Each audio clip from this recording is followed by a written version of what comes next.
বাংলাদেশের চলচ্চিত্রে দীর্ঘদিন ধরে হরর বা ভৌতিক ঘরানার ভালো মানের কাজের বড় অভাব পরিলক্ষিত হচ্ছে।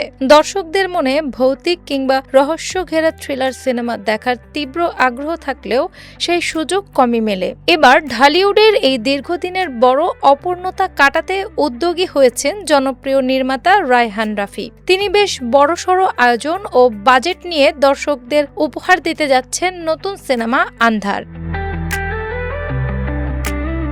এই চলচ্চিত্রে যুক্ত হয়েছেন দেশের অত্যন্ত পরিচিত ও বরেণ্য অভিনয় শিল্পী গাজী রাকায়েত। সামাজিক যোগাযোগ মাধ্যমে এক বিশেষ বার্তা শেয়ার করে নিশ্চিত খবরটি খোদ পরিচালক রাফি জানিয়েছেন। অভিনেতার প্রশংসা করে রাফি তাকে দেশের অভিনয় জগতের এক অনন্য ও অমূল্য সম্পদ হিসেবে আখ্যা দেন। তিনি জানান, জাতীয় চলচ্চিত্র পুরস্কার প্রাপ্ত এই তারকা একাধারে লেখক, পরিচালক ও সেরা অভিনেতা।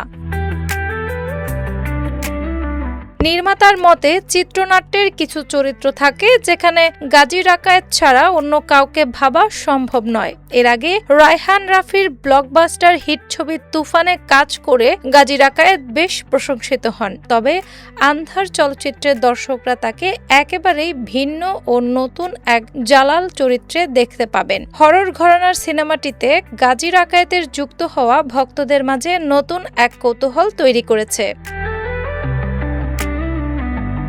ধারণা করা হচ্ছে এই সিনেমাটি ঢালিউডের ভৌতিক ধারার চলচ্চিত্রে এক নতুন মাত্রা যোগ করবে। সব মিলিয়ে আন্ধার চলচ্চিত্র ও গাজী রাকায়েতের নতুন রূপ নিয়ে দর্শকদের মনে ব্যাপক আগ্রহ জমেছে। ভিন্নধর্মী গল্প আর দক্ষ অভিনয়ের জোর দিয়ে সিনেমাটি রূপালী পর্দায় ইতিহাস গড়বে বলে আশা করা যায়।